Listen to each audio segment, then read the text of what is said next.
Eric Burgess here, and we're told to solve, and in this case we've been given an angle and a side length for a triangle.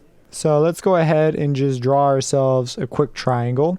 So we've got one that's 51 degrees. We know we're going to have a right angle somewhere, so I'm just going to kind of draw something here. So we have 90 degrees here, and we're going to call this angle C. And so this is little c. This is going to be angle A. Now we'll make it angle B. Angle B, this is going to be 51.7 degrees. And then angle A, which is going to be whatever remains. And we're going to have side little a and side little b. So now what we got to do is solve this thing. And we already know side little a is 28.1.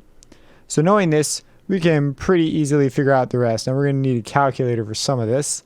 So first, let's find this missing angle. So that's going to be, we have 180 degrees in total, right? 90 of those degrees are already accounted for, so we could take them off. And 51.7 is the other angle. This leaves us with 38.3 degrees for the others. So that's what that angle is. So now using this, let's go ahead and find side C. So looking at this, for angle B, side C is the hypotenuse, and the 28.1 is adjacent. So adjacent and hypotenuse means we're going to need to use a cosine.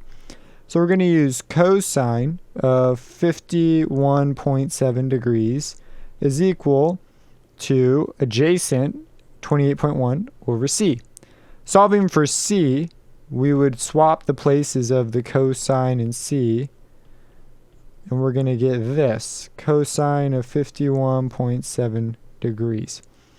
So solving for C, we're going to get, let's do this thing.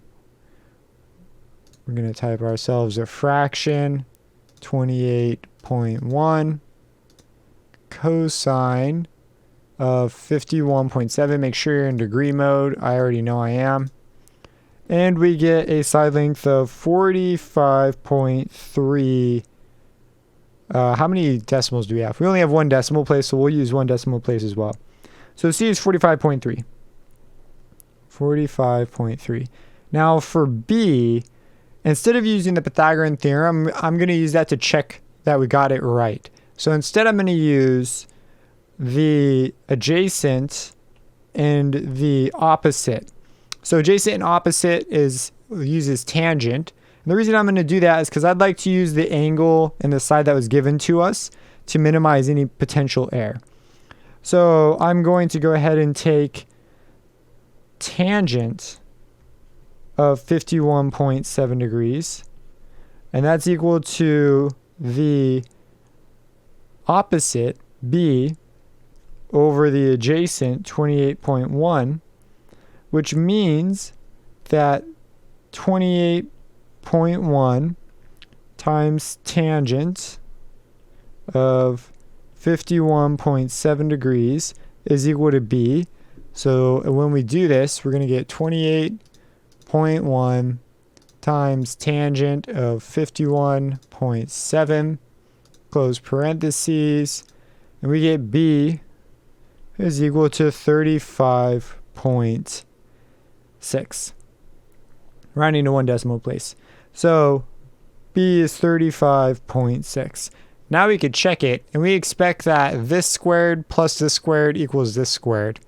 So let's do that. Pythagorean theorem. So 28.1 squared plus 35.6 squared.